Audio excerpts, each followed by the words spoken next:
Good afternoon, ladies and gentlemen. My name is John Allen. I'm the president of the Brookings Institution, and we are so pleased to have you with us today for our event, Setting a Policy Agenda for Black Americans. This convening, of course, coincides with the beginning of Black History Month, a critical moment each year to celebrate the many contributions of Black Americans to the United States, and to recognize this community's centrality to the history of our nation, but also to the future of our people. But let me hasten to add that for our viewers, for our participants, and for our institution, that we treat every day at Brookings as though it's the first day of Black History Month. It's our personal, it's our institutional, and it's our daily commitment.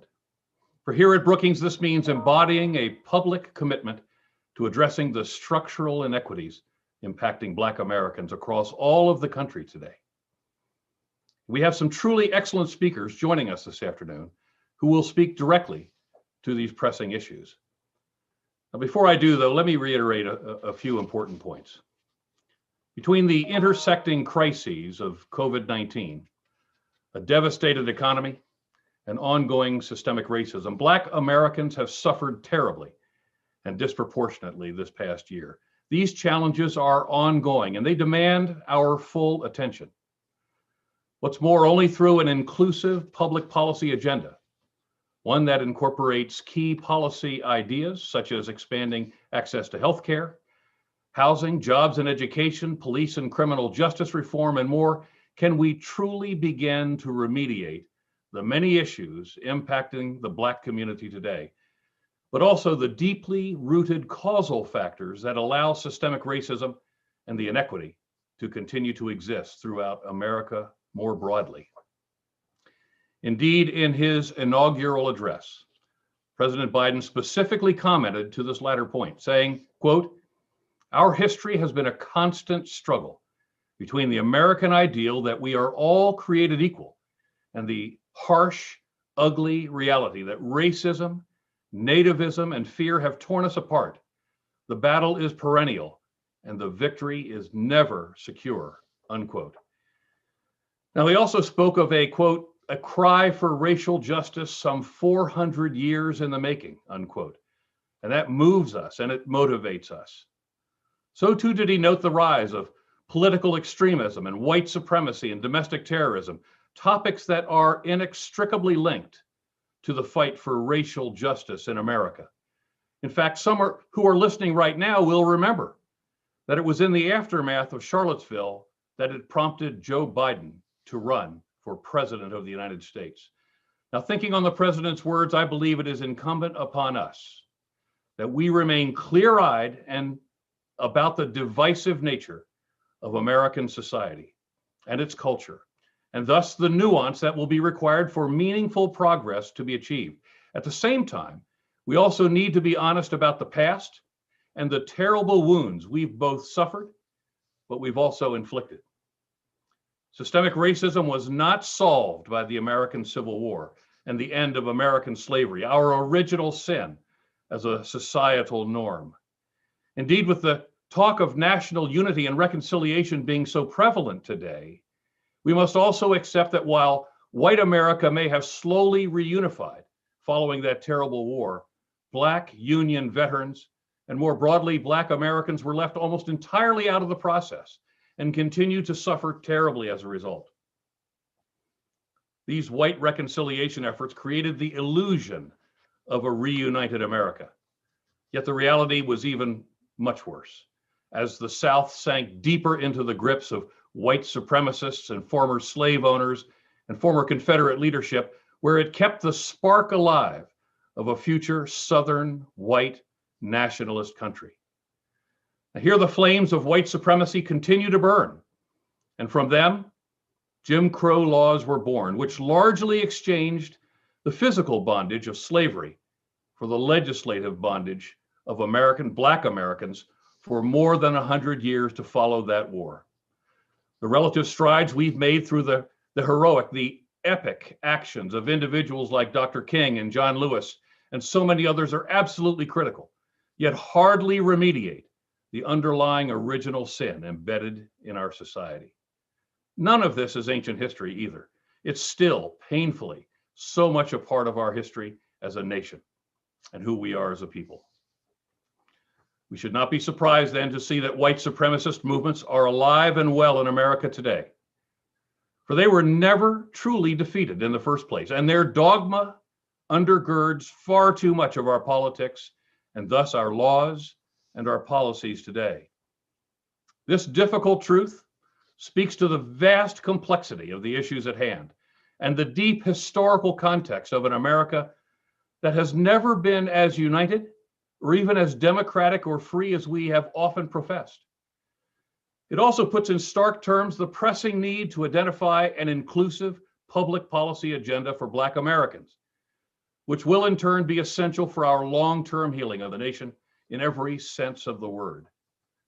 With that in mind, we have to continue to reinforce our most fervent belief that Black lives matter and that Black, Brown, Asian, and Native communities must be uplifted, and that this is an issue that must be fought for with the full knowledge that we will never arrive at good enough.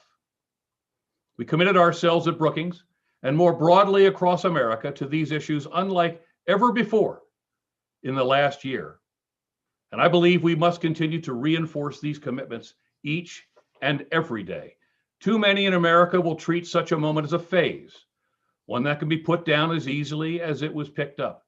That will not be our path at Brookings. And indeed, our decision to name the collective topics of race, justice, and equity as a new institutional priority was driven by this most fervent belief and our commitment. These beliefs are central to our reason for joining together today, as well as to discuss the policies that can realize a better, more prosperous future for our communities of color in the United States. So looking to today's event, I'll soon turn the floor over to Brookings Senior Fellow Camille Bousset, who will lead a panel with our distinguished guests, Representative Joyce Beatty of Ohio, who is also the chair of the Congressional Black Caucus. Welcome, ma'am. And Mayor Frank D. Scott Jr. of Little Rock, Arkansas. Welcome, sir. Their moderated conversation, which I know will be excellent, will then be followed by a wonderful panel discussion with some of our leading scholars on these topics at Brookings. And that will be moderated by Jamal Simmons, a CBS News contributor and a former co-chair of the Internet Innovation Alliance. Now, a couple of final housekeeping notes. We are very much live and we're on the record. And viewers can submit questions via email to events@brookings.edu. That's events@brookings.edu, or via Twitter @BrookingsGovernment, BrookingsGov, sorry, or by using hashtag Black History Month. With that, let me conclude with the words of America's first ever youth poet laureate, Amanda Gorman, who spoke at the presidential inauguration and who lifted us up with this beacon of hope for us all. She would say, "There is always light if only we're brave enough to see it, if only we're brave enough to be it." Marvelous. A wonderful sentiment, especially on this first day of Black History Month. So again, we're so pleased to have you all join us today for this event. And let me now turn the floor over to Camille Bousset to begin our programming for this first day of the month. And Camille, thank you. And thank you for all you do for the institution and America more broadly, and for being that shining beacon, that light for all of us. Thank you. Thank you, John, particularly for your very warm welcome and your very thoughtful and insightful comments, ushering in our first event for Black History Month. I am thrilled to be here and delighted, of course, to welcome Congresswoman Beatty and Mayor Frank Scott. And I just want to extend a very warm welcome to everybody who's joined us as well. This is such a great start to our month. Just as a housekeeping note, again, viewers can submit questions for speakers by email to events@brookings.edu or via Twitter by using hashtag Black History Month. So with that, I'm going to start the questions to our two distinguished guests. And I'm going to start with you, Congresswoman Beatty. I know you've been making the rounds a little bit yesterday, commenting a little bit on President Biden's first 100 days. So what I wanted to say was, with a new Biden administration, obviously a very historic Vice President Harris, and all the numerous gains that African Americans have made politically, notably in Georgia and more generally in the South. Are you optimistic about our opportunity to intentionally transcend systemic and endemic racism?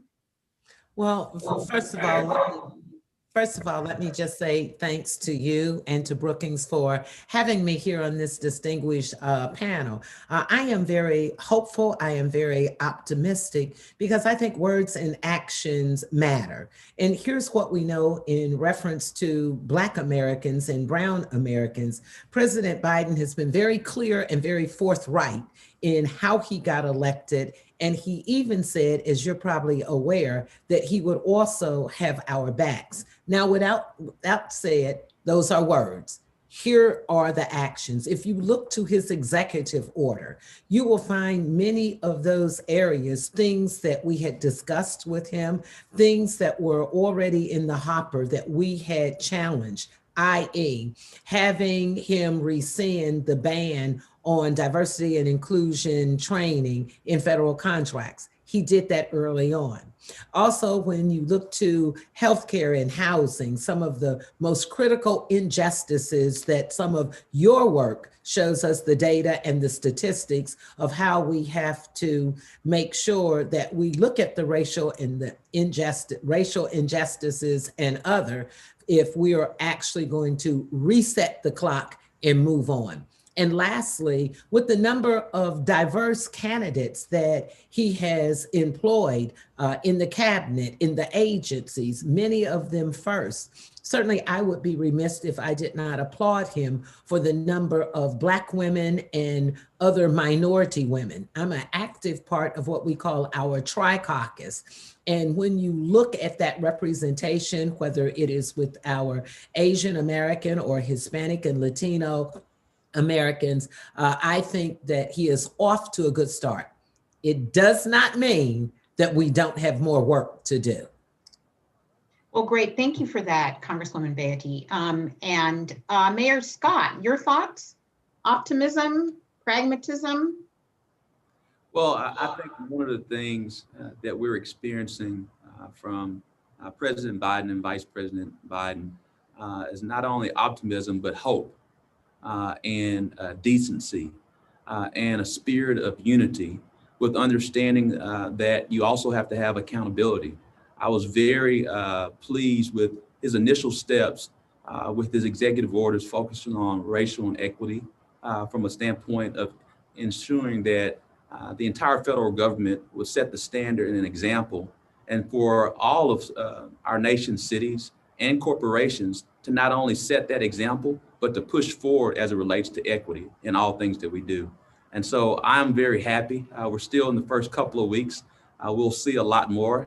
We want to see an infrastructure bill that helps focus on true economic development and understanding that whatever we do, that it has an equity lens from that standpoint.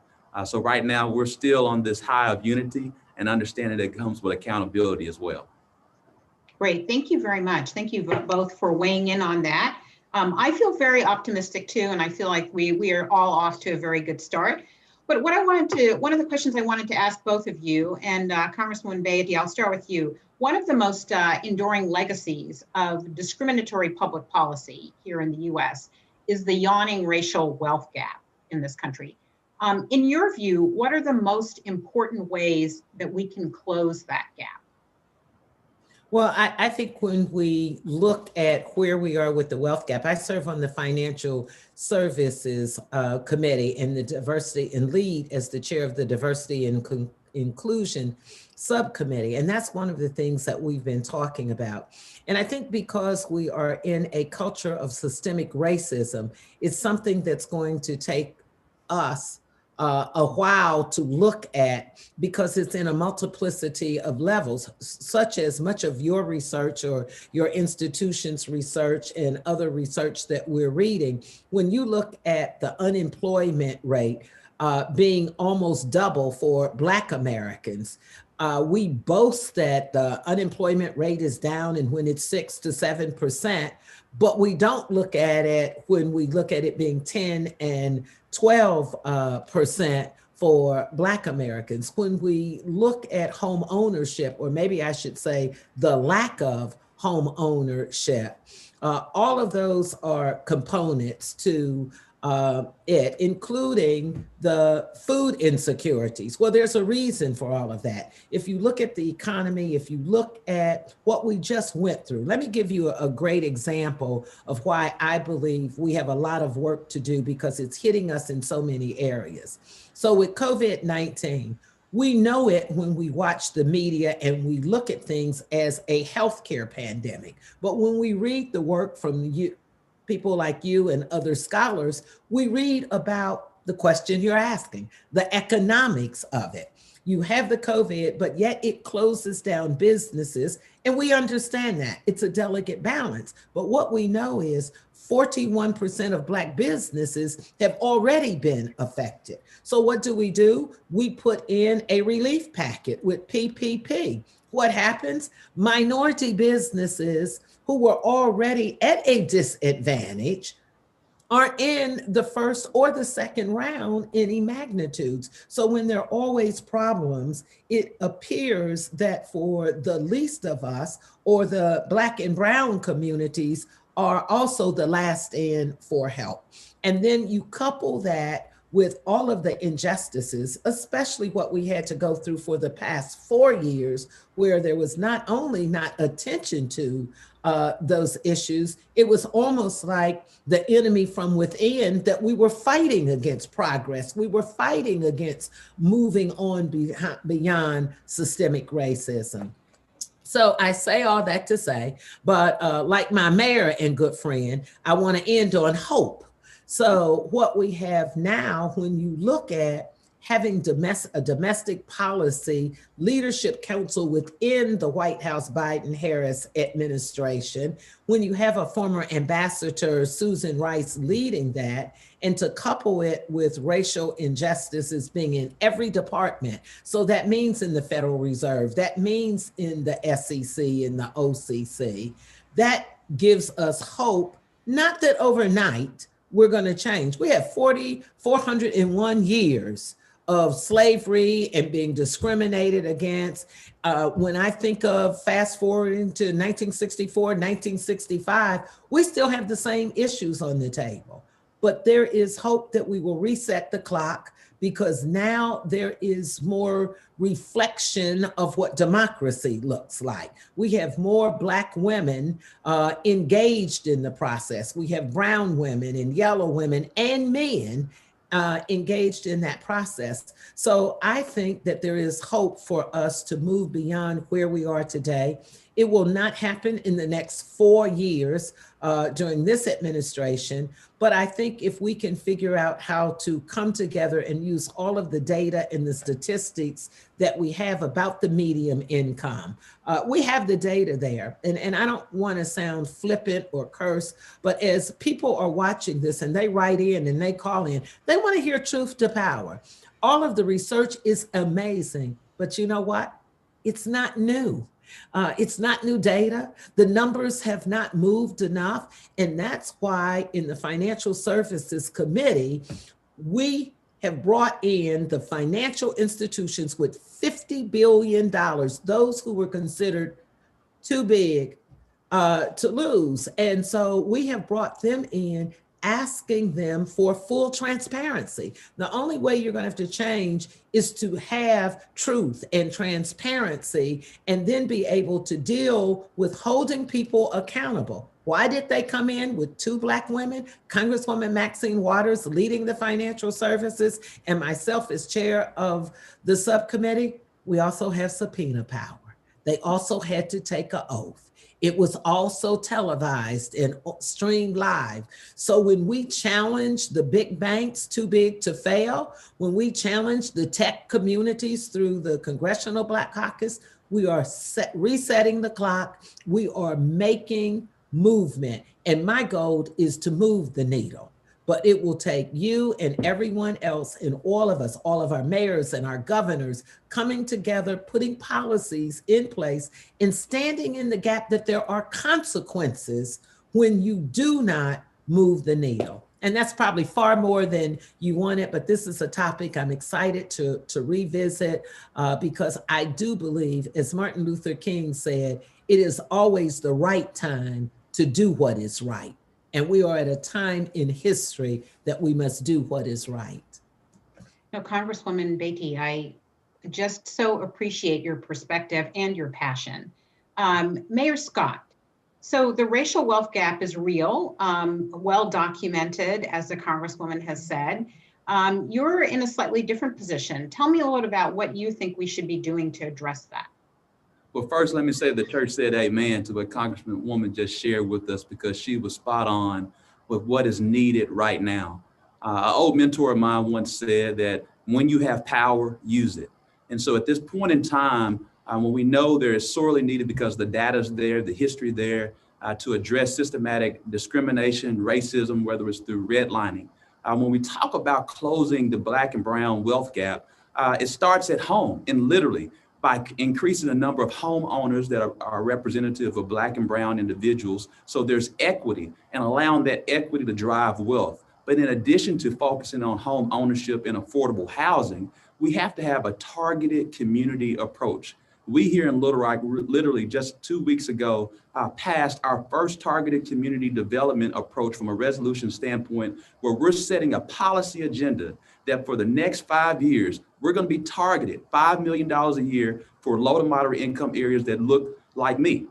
And so when we understand that we have that policy, we also wanted to put more tools in the toolbox. We instituted a south of 630, which is literally a dividing line based on redlining from years ago here in the city of Little Rock, incentive packages to institute more development in low to moderate income areas. So you have to do something with the power that we have, no matter what the leader is, whether you are a mayor, a congressman, a congresswoman, or President Biden and Madam Vice President. There is power right now. And we know that the data is there to drive the policy decisions. So we need to utilize that power now by focusing on equity in all that we do. And so when we're talking again about the wealth gap, it's home equity, it's focusing on a targeted community approach, but also the funding of CDFI, Charter Development Financial Institutions, to ensure that we have more access to capital for Black and brown entrepreneurs. One of the things that we learned in the midst of the pandemic is that not only was it a healthcare disparities, there were also financial disparities with small minority business owners that are literally living paycheck to paycheck, just like many of us. And so what we're focused also is technical assistance in addition to the access to capital. So when we have capital, there's technical assistance to ensure that there's operational excellence and financial excellence. And so when you have those type of opportunities, that we also have to focus on the future for our wealth gap. We have to get into the mode of understanding what the green economy is, as well as the tech economy. So we focus on home ownership, targeted community development, access to capital, the funding of CDFIs and others. We will begin to create this quilt of policy approaches to close that gap, and understanding, as Congresswoman Beatty has already stated, this took some time to get here. It's going to take some time to dig ourselves out, but understand that it is not a sprint, it is a marathon. Thank you, Mr. Mayor. Very intentional agenda that you've set there. Let's talk a little about unemployment, which the Congresswoman had brought up earlier in her remarks. I think we all know that Black unemployment is almost always close to double that of white unemployment. It's actually worse for Black men. What do we need to do to address this particular issue of employment opportunities? And how do we hold ourselves and others accountable for making progress on that? Well, I think from a diversity, equity, inclusion standpoint, we first have to understand the environments that we have. Due to the war on drugs and systematic and institutional effects on sentencing, we have a number of Black men who are in need of a second and a third chance. And so many cities should follow the lead. One of the things we've done is ban the box from a city employment standpoint to ensure that that is not a particular issue. But in addition to that, we have set forth in hiring a chief equity officer to ensure that all of our hiring practices are reflective, to ensure that our city government is reflective of the city that it governs, as well as that our city spend is reflective of the city that it governs. So we are ensuring that we're not doing things to our people, but with our people, and understanding that whatever we do, whether it's spending our dollars or ensuring that we have different hiring practices, that it reflects the city and all of its diversity. So those are a few different options from that standpoint. But ultimately, to close, to further ensure that that happens, we have to continue to advocate to our business owners that there's a need to have more diversity in the marketplace, because the more diversity in the marketplace actually is better for the economy. We understand that Black and brown Americans have a high consumer index spend. But if we're going to have that consumer index spend, we have to ensure that these companies that we're paying with our dollars reflect C-suite individuals that look like us as well. Great, thank you, Mr. Mayor. Congresswoman, your thoughts on Black unemployment, how we raise the level of employment and labor participation more generally, and how do we hold ourselves and others accountable? Well, let me just start by again thanking Mayor Scott, because I think he said it all. When you talk about toolkits and having things in your toolkit, when you talk about those obstructions and the things that get in our way, like ban the box and why we support that, when you talk about entrepreneurship and you talk about internships and apprenticeships. I can remember going back when I was in school, you had three categories. You went to school because your parents knew that you were going to go to college and you were in a college preparatory program. Or maybe you were more hands-on, so they put you into an industrial program. If you were a gentleman, you were in wood crafting and you were fixing cars. If you were a female, you know the drill, you were in home ec and you were in sewing. And then there were those who were in between, but they were considered business leaders. So they went off into a co-op program.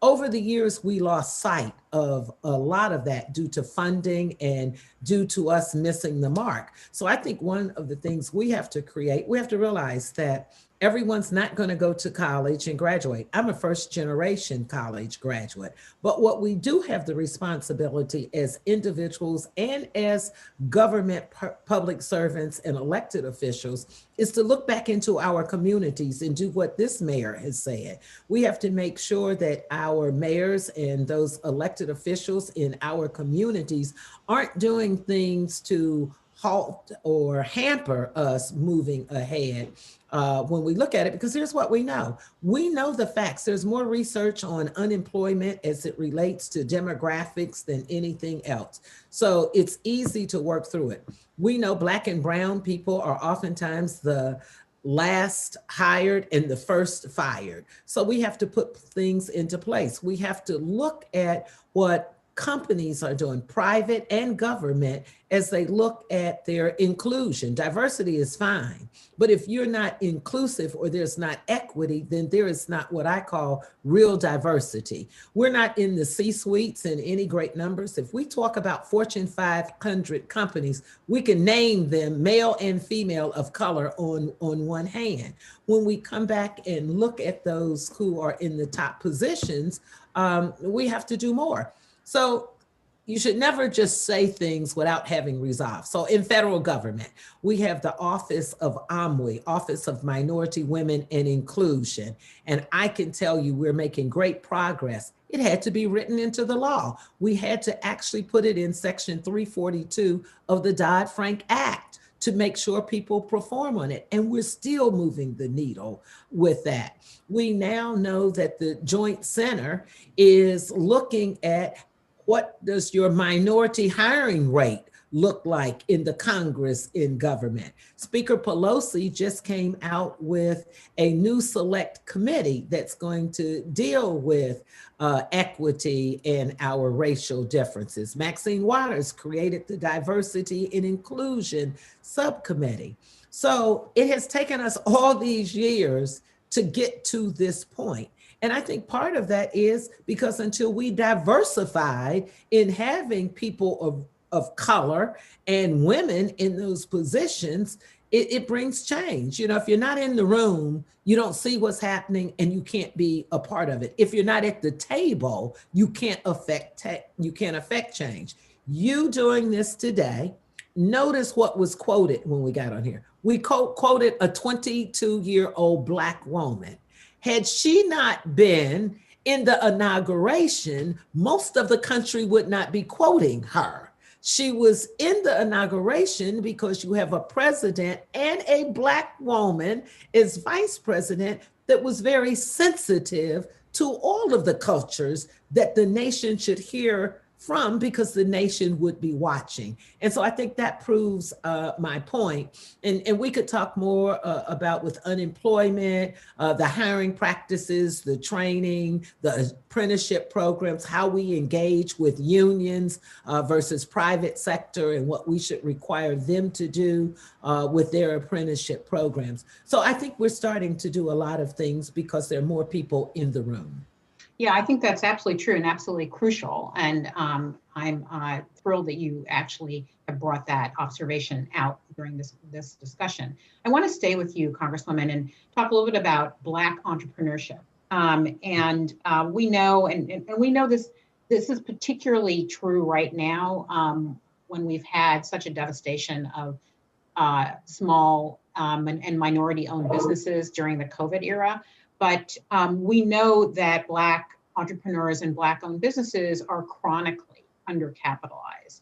And what can we do at every level of policy making to address this? I mean, clearly we have a very specific set of issues that's posed by COVID-19 and the PPP process and the way that rolled out, et cetera. But more broadly, how do we create much more equity around the distribution of capital for Black entrepreneurs and small and Black-owned businesses?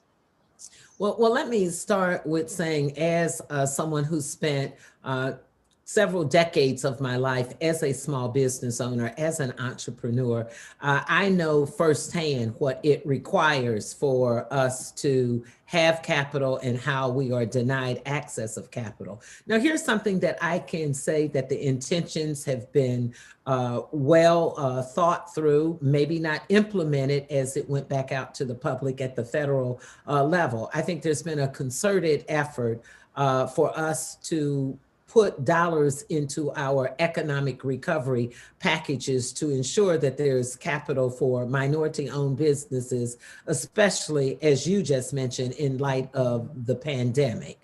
And so here's what we have to look at. If you look at the CARES Act, which we brought before the Congress, it was because many of us, again, having the diversity, having us in the room, and this includes having political folks who have a history of advocating for people. When we were talking about COVID-19 and businesses across the country were in trouble and it was affecting the bottom line, it was affecting Wall Street, it was affecting the stock market, it was affecting the economy, we put a relief package together. And in that relief package, when we put PPP dollars in to it, initially, as I mentioned earlier, minority, women-owned, small businesses, Black or white, they were still in trouble. We got through the first 10 days and the dollars were gone. And I can tell you the numbers are so minuscule of those minority and Black businesses that received dollars, we had to do it again. And this time we had to revamp it. And I want you to know, I was one of the first to go to the United States House floor and use language like, what about our 1099s? What about our barbershops and our beauty shops? And what about those gig workers and all of those folks that are self-employed? You know, there are many of us that start a business in our bedroom, kitchen, or basement, and then we elevate to an office with no employees to maybe 5 employees. But when you talk about small and you're talking about 500 or 200 employees, it took us the third time to get it in a better position to help those minority small businesses and entrepreneurs, because then we started crafting and carving out dollars for MDIs, for minority depository institutions. That was outstanding. However, we don't have MDIs in every state or any city. So we don't have any in my entire state, let alone in my congressional district. As a matter of fact, there are very few across the United States, less than 25. So then we had to look to community developed financial institutions. So we were able to put dollars in specifically to help those small businesses and to create opportunities and grants for them. And I think for those who got saved, it was because of the government and the efforts that we put in there. But here we are again. No one was prepared for us to be dealing with 400,000 people dying and millions of people across the United States in the world to be infected with this coronavirus. So we are still writing the plans as we go. So one of the other things we have to do is to make sure that there are protege programs. So if you are a major bank, then you get a small company and you work with them to help them figure out how to get into the process. We had to do this last story. We had to do this in my congressional district, and I'm very proud of the staff I have on the financial services and the staff we have on D&I. They worked really well with my district, who had to work with the SBA because the SBAs were overloaded. In 1 month, they had more requests than what they would have in an entire year. So again, if you're going to the Small Business Association to get financial help as a small business and they can't help you, again, you have to start over. And most of us can't start over. And that's why so many of our businesses who were already devastated, I don't want to put it all on the virus. Black businesses were already devastated because of all of the financial turmoil we had been in from 2008 and beyond. And then if you look at the historical, cultural issues that we had had and the structural racism that we have and the poverty rates that we have, again, we've gone full cycle. And as I'll end with, as the mayor said, we need to have so many more things in our toolkit.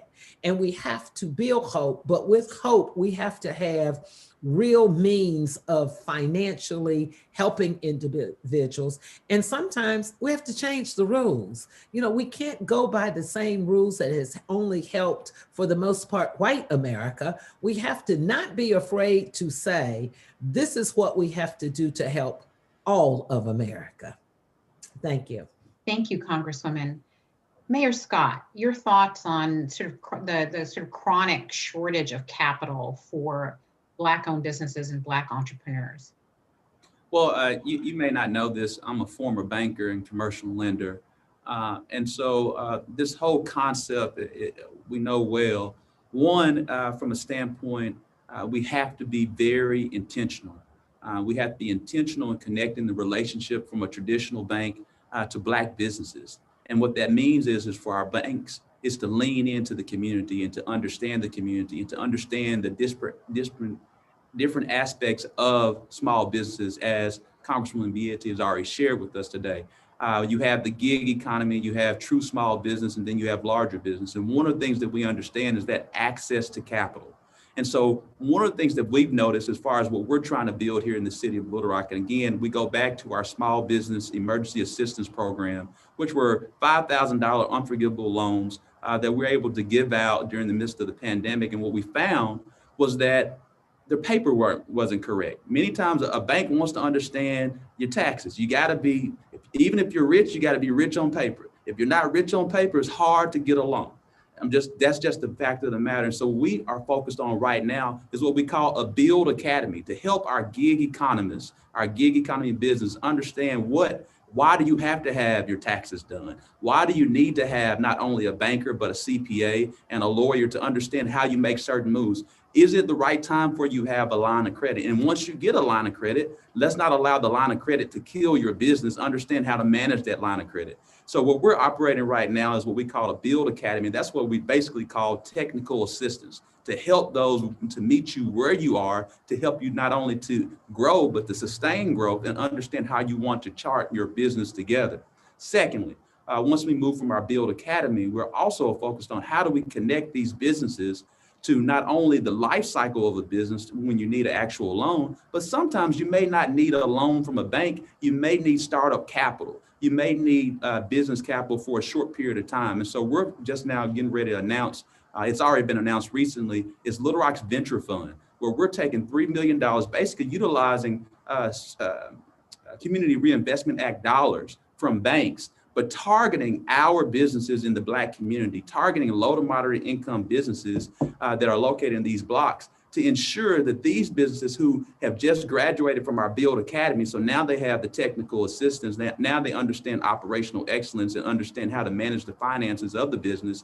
Now they'll be able to obtain venture capital to continue to see where they need to be. And then after 2 or 3 years, now they become bankable. So now we're moving from being unserved to underserved to becoming bankable and understanding the full life cycle, because the last thing that we need to do is give a loan to someone who doesn't know how to manage it and then create historic issues with their family and with their business. So those are concepts that we're working on right now here in the city of Little Rock. And all of this stem from understanding the acute disparities of small business, particularly Black and brown businesses in our city. And that's how we created this policy impact. Moving from that, we also wanted to ensure that we have to increase development and be intentional about the development in our areas of the city. And that's because once you focus on it, it's a targeted approach and it benefits the entire city. It makes no sense to have a city on one side of the city, there's economic wealth, and the other side of the city, it's not. You create a case of have and have nots. And so we take the page out of the playbook of being intentional. When you take through the likes of mayors like Maynard Jackson and Marion Barry,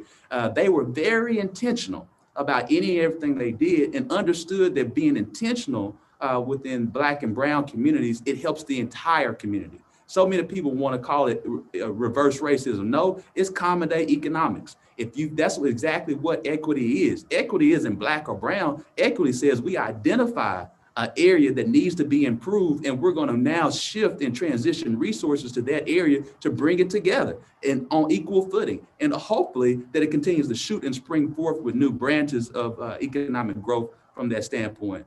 So we're excited about our Build Academy. We we're may excited have about lost the Rock's Mayor Scott here. And all different organizations and what we're doing to ensure that we close this wealth gap. Great, thank you very much, Mayor Scott. Everything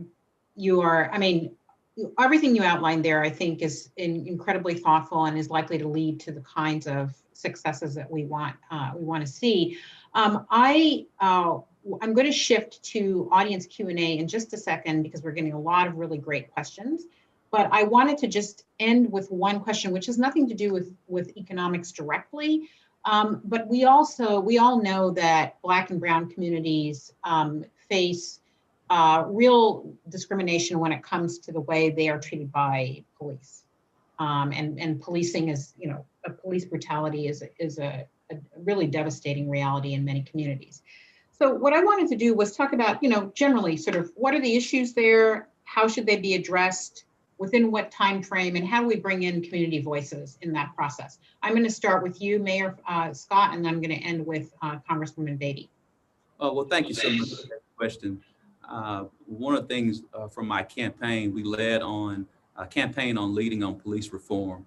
We had a serious no-knock warrant issue prior to my election. And again, you're elected to change, you're elected to disrupt and to make decisions to foster forward growth. So immediately we created a no-knock warrant matrix that significantly reduced the number of no-knock warrants and to ensure that they weren't haphazardly used. We also understood prior to all of this, I might add, was prior to our George Floyd era of issues, is not only did we have our no-knock warrant policy that we instituted to significantly curb no-knock warrants and their usage. Second, we instituted and implemented a Citizens Police Review Board that had community input and reports and directly reflects the community to ensure that when there's issues of concern, that we have this community board that audits it and shares feedback with our police chief and to ultimately change certain decisions that may or may have not been made. So from our no-knock warrant policy to significantly curb that, to our Citizens Police Review Board, we also, in the wake of a number of different policies, added a duty to intervene policy. We banned chokeholds and neck restraints. We also instituted an independent review committee on all police procedures and policies and patterns of practice. And so again, we've been leading reform in our city well before the tragic death of George Floyd and the summer of 2020 social and civil unrest. And so that's one of the reasons why every city experienced some type of social civil unrest, that Little Rock largely remained very civil because we were doing the work, we were listening to the community, and we were backing up the listening with policy and action. So we have to move from a period of protests and platitudes to policy and actions. Great, thank you very much. Congresswoman Beatty? Well, let me just say, can I take you everywhere I go, Mr. Mayor? Because I think he said it so well.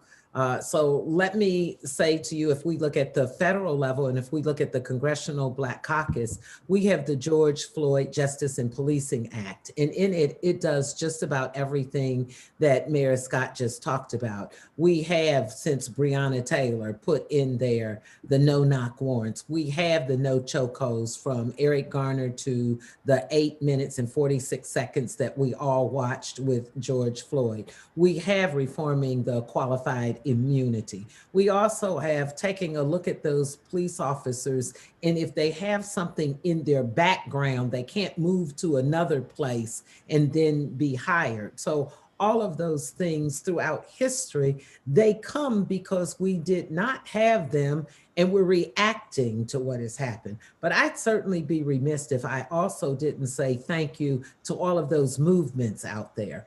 And yes, I have a phrase, Mr. Mayor, very similar to yours. I say from agony to action. And we have gone through so much agony as it relates to the need for police reform. And I'm unapologetic when I talk about sometimes police officers use unnecessary force. They use unnecessary tear gas, unnecessary pepper spray. I've been in that. In the summer of 2020, I was out there with the peaceful protesters, and I know what it's like to be pepper sprayed. I know what it's like to be angry when you're watching people holding up signs and trying to get their views and points across, and they're being pushed and shoved unnecessarily. I also know that there's times that we have to be reminded that tearing up and destruction is not something that's going to get us to the actions that we need. But it is that movement of 2020, I believe, that has gotten us in a better position in other cities that weren't there ahead of time. And when you think back to our history, it has been those movements that has caused change. And so often people get upset when we say Black Lives Matter, and when we say they're out there and they're too far to the left fighting and this is wrong. No, this is history repeating itself. I can remember standing with my fists raised, and it was because we were saying, I'm Black and I'm proud, because Jesse Jackson was running for president. When we go back to the 60s and we watch the late John Lewis, my colleague and good friend, a young person in respect to Martin Luther King Jr., who was an adult leading a peaceful march. And it was the young John Lewis who said, no, we ought to be more aggressive, but they worked together and they got change. They didn't cross the Edmund Pettus Bridge the first time. It took them going back and recouping and coming back again before they united. And we saw what they went through, but they crossed that bridge, and it made a difference for Black people being able to vote. Great, a lesson in perseverance and hope. I'm going to switch to audience questions. We've gotten quite a few. And so I'm going to start, Congresswoman Beatty, with you. This has to do with your role as CBC chair. The question is, what importance does the CBC attach to maternal health? I think it's very important when you think of our role in healthcare, I'm very pleased to say we have a historic number of health providers. We have 4 registered nurses now within the Congressional Black Caucus. And when we look at our priorities, which we will be rolling out this week, healthcare, along with COVID-19 and the vaccination, is part of our top priority. But when we look to maternal health and we look at across this nation, and I'm from Ohio, we had one of the highest infant mortality rates in the country. When we look at all of the issues with maternal health, it is at the top of our list. You will see us rolling out a number of issues around healthcare, including maternal healthcare, because once again, when you look at all of the disparities we have, when you look at food insecurities, when you look at being under or uninsured, not having appropriate health care. And I have to say on top of it, we need to do a better job with education and awareness. Just as when we talked about the police force having community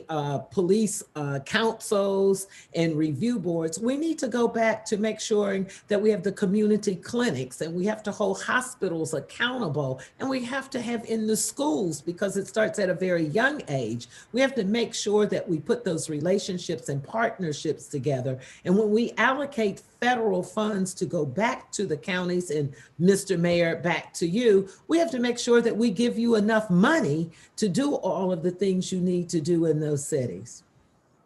Thank you very much.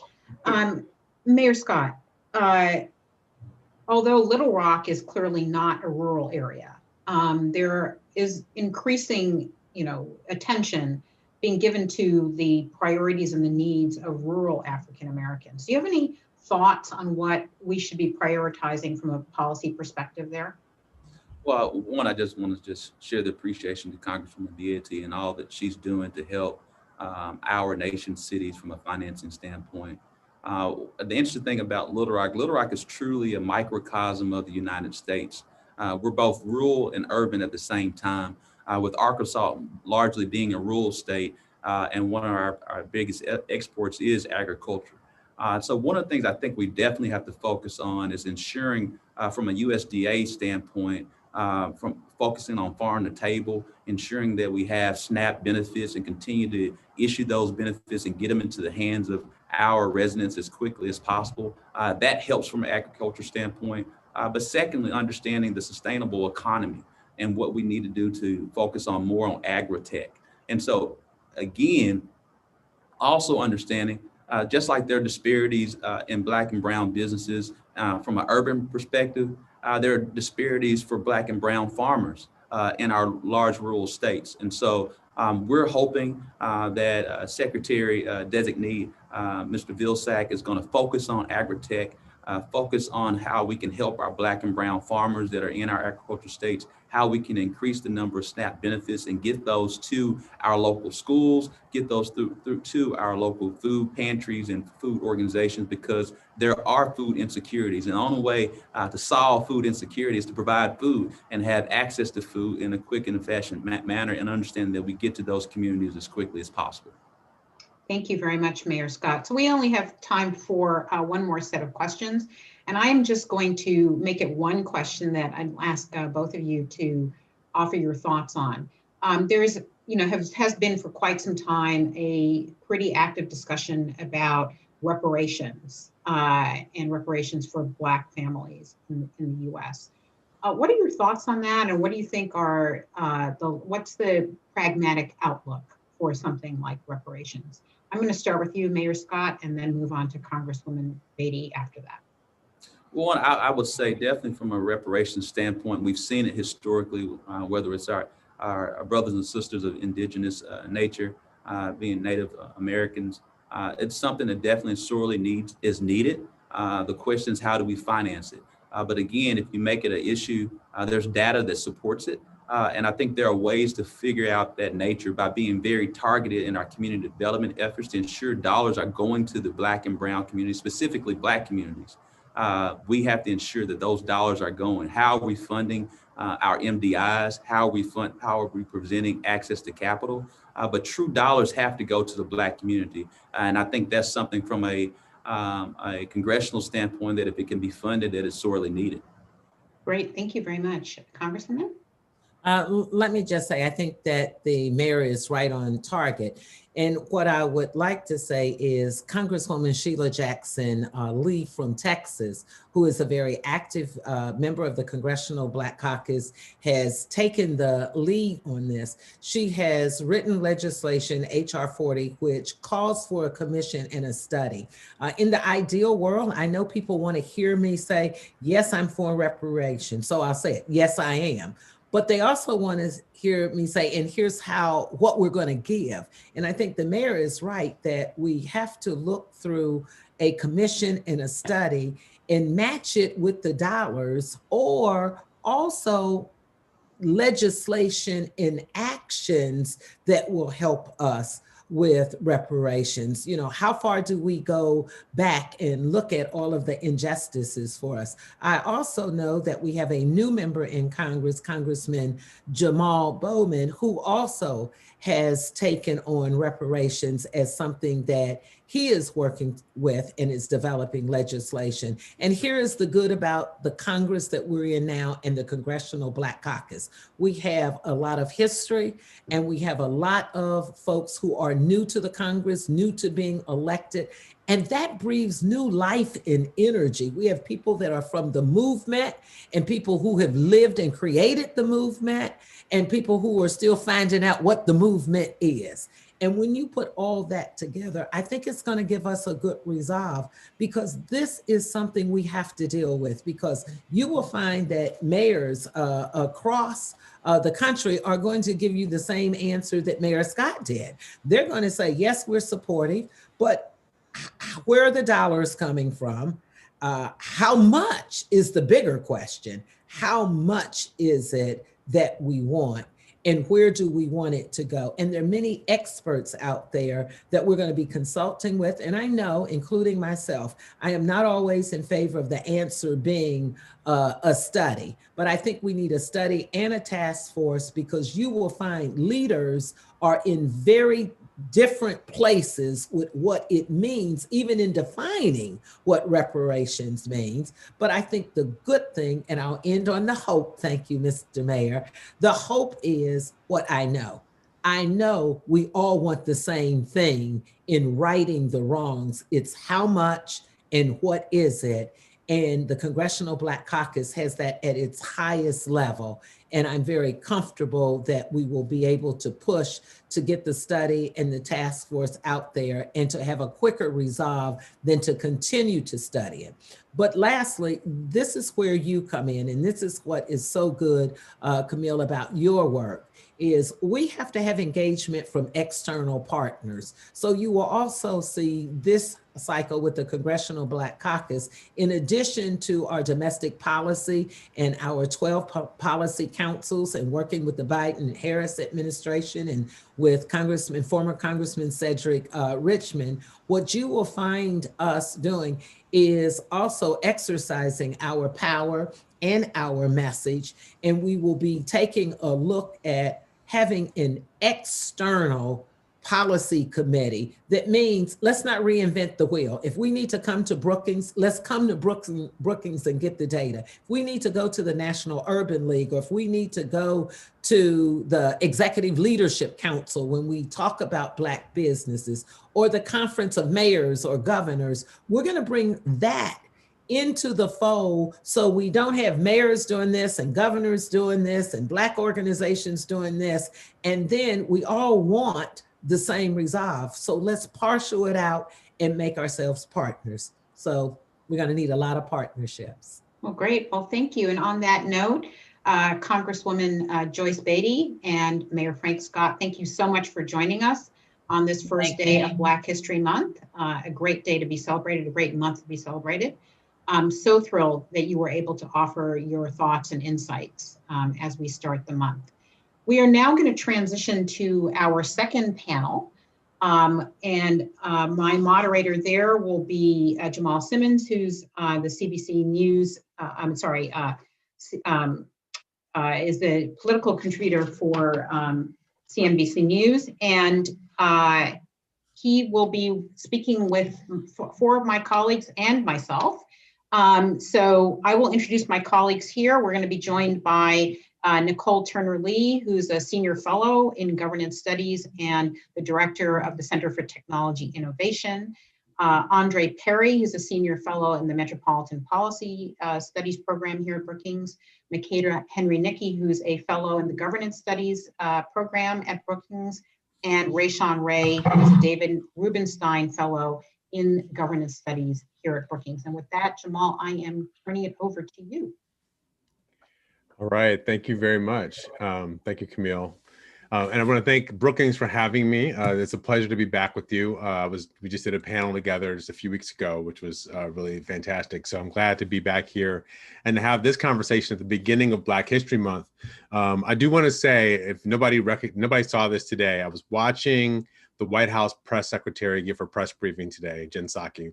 And the thing I noticed for the first time, is maybe the first time in a long time, the first person she called on today was an African-American woman. The second person she called on was an African-American man. And then the third person she called on was a Latino man, and then a white woman. The diversity inside that press briefing room and having a press secretary who I think on the first day, it's not an accident to me, on the first day of Black History Month, that we started off with African-American reporters asking questions at the White House. So let's all celebrate Black History Month.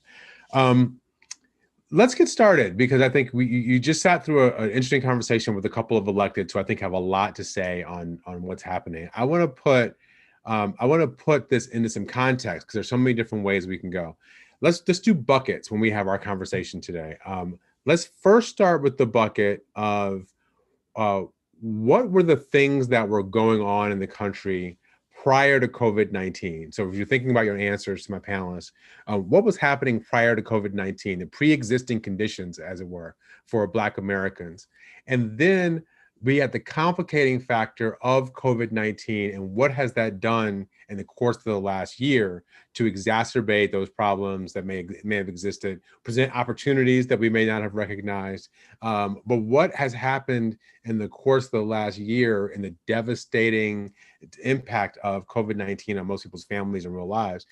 Let's have that conversation and then think about, like, what is it that we do next? What do we do now in the context of where we are? So you've heard the introductions to this fabulous panel. Let's just get right to some of the questions. And I'm going to interweave some questions that I'm hearing from the audience. Camille, I'm going to come back to you, because you just finished having a conversation where you were doing a lot of question asking. So I want to ask you this question, because I know that you've talked about America in 2021, after this year of seeing the George Floyd murder on camera and the outpouring from people in the midst of that. You've said that we need a national kind of a conversation, a recognition of racial violence. And I just want to start with you and say, do you think that what was started after the George Floyd video, was that the beginning of that conversation? Or do you think that conversation has yet to begin?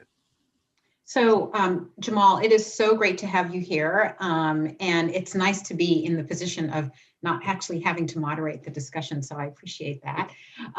But thanks for the question. So I actually think we are at the very beginning of a very long and probably torturous conversation here in the US. And the reason I say that is watching George Floyd's murder, I think, for most Americans and most human beings was, it was incredibly sad, and you could just see the way in which his humanity was not recognized, and it was scary for Black people, right? And I think what others have seen in that is that we really do have to have a kind of reckoning about what it means to value all, everybody who lives here, and particularly Black people who have been so undervalued. And that conversation has started off in, I think, a rocky way, with a lot of people in some ways denying that there's actually a problem. And so I think it's, when you start down a dark road like this, that's kind of where it starts. Some people say there's a problem. there's lots of evidence. Other people say there isn't a problem. I think we have not yet gotten to the point, despite George Floyd, Ahmaud Arbery, Breonna Taylor, I think there are large pockets of the American population which actually, who actually believe that there is not a problem. And so, my feeling is we're at the very beginning of a journey. And I think that journey will pick up steam and momentum when we get more people of color in positions where they can actually force that conversation and that consideration. So I'm going to come to you guys, Rashawn and Andre, Ray and Andre, because so many of the questions that have already shown up that people are asking are in this vein. And I know they touched on this in the last panel, but I think we ought to just go ahead and get right to it. Talk to me about what it is you see about where we are and this conversation that you guys have been engaged in. I'll start with you, Andre. You guys have been engaged in around reparations. So you wrote an article, so to fill people in on the conversation that you've been having and what do you think has occurred in the last year and how this conversation about reparations is impacted. Yes, first of all, thank you, Jamal, for hosting, well, actually for moderating on this panel, and thank you for my colleagues for joining us, and happy Black History Month to all those watching. First of all, that there was a tremendous amount of activity before COVID on reparations. Remember the hearing on Juneteenth that occurred essentially a year before the COVID. We had that. There's a lot of long-standing history going back since Reconstruction. What I think is happening now in this moment of time, and I'll speak to COVID, people understand that most people actually agree with reparations. When businesses were being shut down because of social distancing, it didn't take long for business owners to say, where's the relief, right? And they were crying, where's the relief? Federal government responded. My question has been, what does relief look like to a population that's been socially distanced for generations? What does that look like? So for what I think is occurring is that people are becoming much more educated on the wealth gap.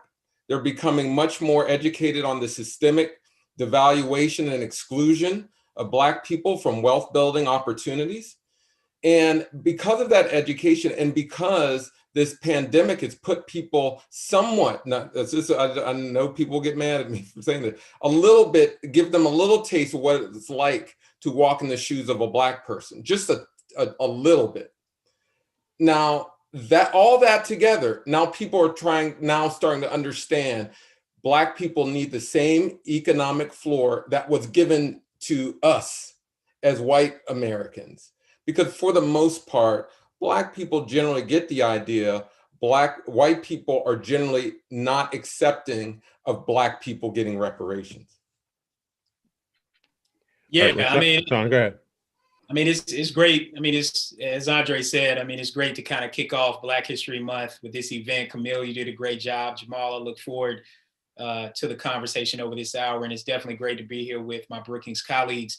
I mean, one thing that Andre and I tried to do in this piece was to lay out that the case for reparations is not only historical, but current.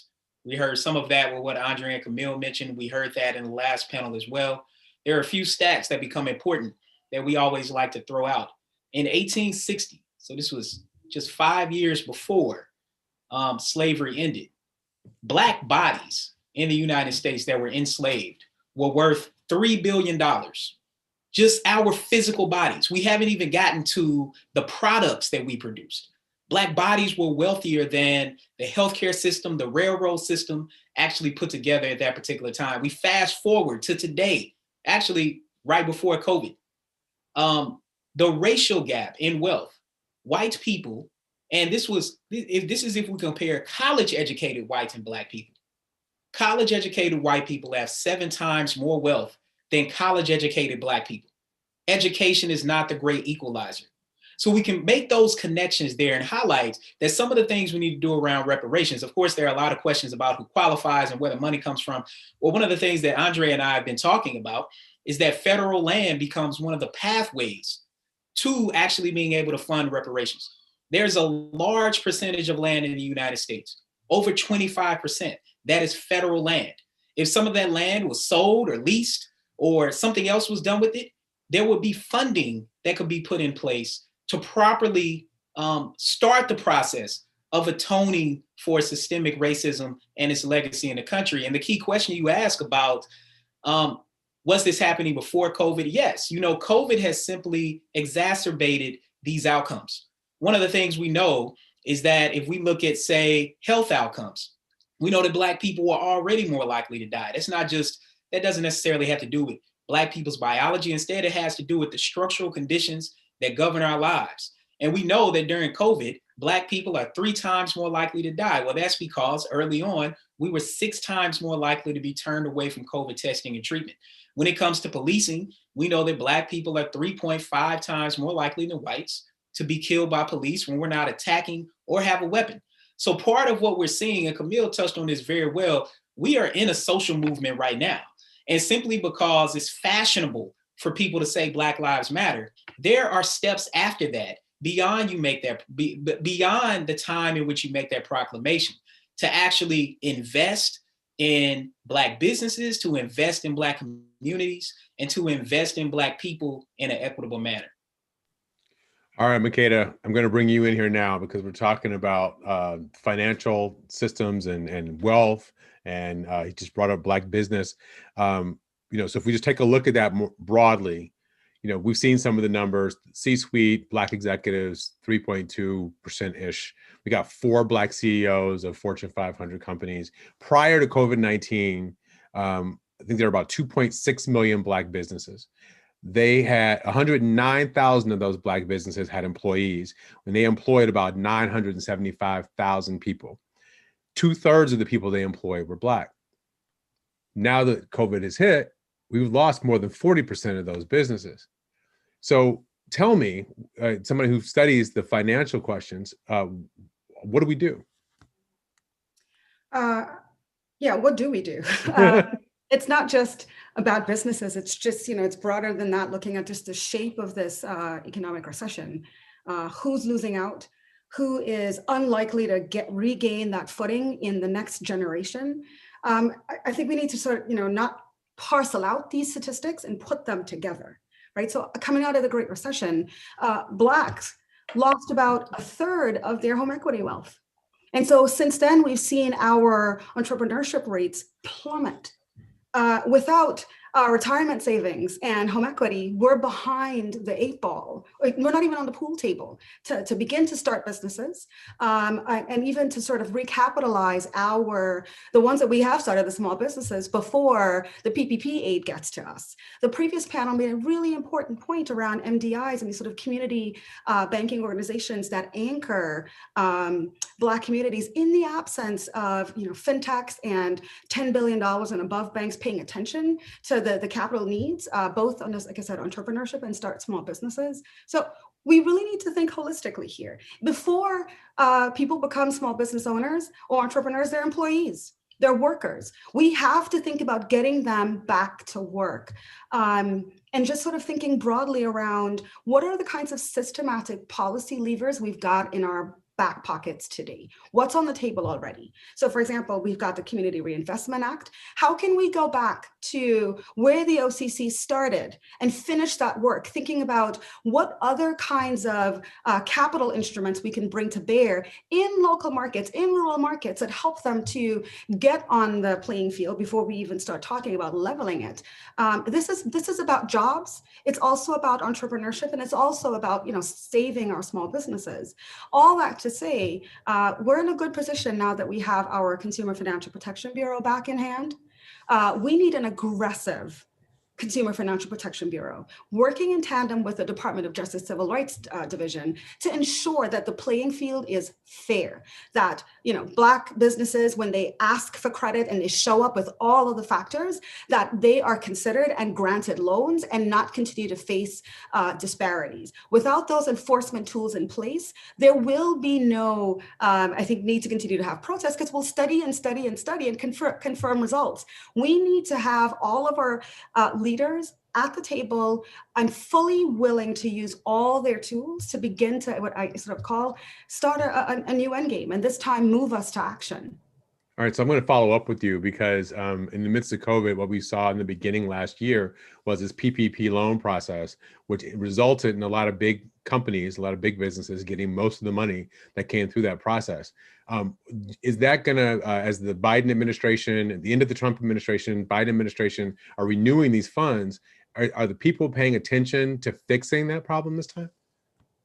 I think we've made, with the second and sort of now this third package here, made some improvements in thinking through the mechanisms, right? We've got to think about this sort of infrastructure and the plumbing that keeps the financial services system, the artery system, sort of free for Black people, for Black businesses to show up. And so part of this rests on the conventional, traditional banks.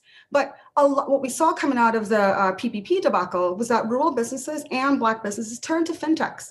Originally, fintechs weren't even authorized to, become PPP loan lenders, much less even to sort of figure out how to use them and use their distributed networks to deliver much needed capital. So we've made some important, I think, corrections, but we really need to step back and begin to understand the full landscape of the financial services sector, which very much involves fintechs and digital lenders as conventional lenders continue to pull back their retail footprint, not just impacting businesses, but also impacting consumers. All of these issues, are intersecting. So hopefully, we have people with the expertise and the wisdom to sit and bring in those external partners to help us unpack where are the bottlenecks, where are the true issues, and how can we bring more impactful, pragmatic solutions to bear, other than just figuring out how to cut checks and push them through the door. Yeah, Jamal, I just want to add 30 seconds on this. But we can't put that genie back in the bottle. When many businesses had to close because many did not qualify for the PPP loan subsidy because the way it was structured, because there were not Black people at the table when it was structured, as a result, many Black businesses are going to have to close. 50% of Black businesses survived the Great Recession compared to 60% of white businesses. So I say all that to say that when we're moving forward, we're going to have to have more money to help entrepreneurs become business owners, because and many of those former business owners need to find work. And so it's incumbent upon cities and municipalities to figure out ways to put people to work as we build back the ecosystem so that these businesses can grow. This is a little bit off topic, but I was watching Shark Tank the other night, and they had this young brother on who had, come up with this business, and it wasn't a fully developed business. And I'm a former tech entrepreneur, so I understood all the arguments this young brother was making. It was like he'd gone to Colgate, and he had heard every single conversation that every white startup entrepreneur told him about what the opportunities were in this field, and then he ran smack into the problems of being Black. He didn't have any friends and family money. He was coming in too early to try to raise money. His product wasn't developed enough. He didn't have the right engineer in place. All the things that people tell you are going to be the problem, and they were the problem. And he almost broke down on screen. I felt for him for running up against Mark Cuban. So I'm going to bring Nicole in here because I think this is a place of somebody who focuses on tech and telecom. I'm from Michigan. I grew up in Detroit. And in Michigan in 1978, General Motors employed 482,000 people in the state of Michigan alone, 482,000. In 2019, General Motors employs 47,000 people. So when people ask what happened to Flint in 1978, 80,000 people worked for General Motors in Flint. Today, I think it's like 10,000 or something like that, right? So when you're talking about what happened in Detroit, what happened in these places, job loss can't be taken out of it. So when Makeda says people need to be employees first, we're seeing these big manufacturers that are moving away from this kind of mass employment, which means the employment is moving into other places. How do we get people prepared and ready for the jobs that are going to exist in this century? Thank you, Jamal, and thank you, everybody. And Jamal, you think I'm gonna stay out of a conversation on reparations? Are you kidding me?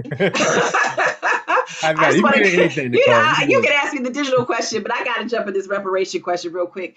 I want to say, first and foremost, I want to thank the fact that my colleagues and I have been carefully looking at these issues over the course of our tenure here at Brookings and before. I mean, these issues are really complicated issues. And the bottom line is you could actually turn the glass half empty or you could turn it half full. And I think what we're trying to do is make this glass half full.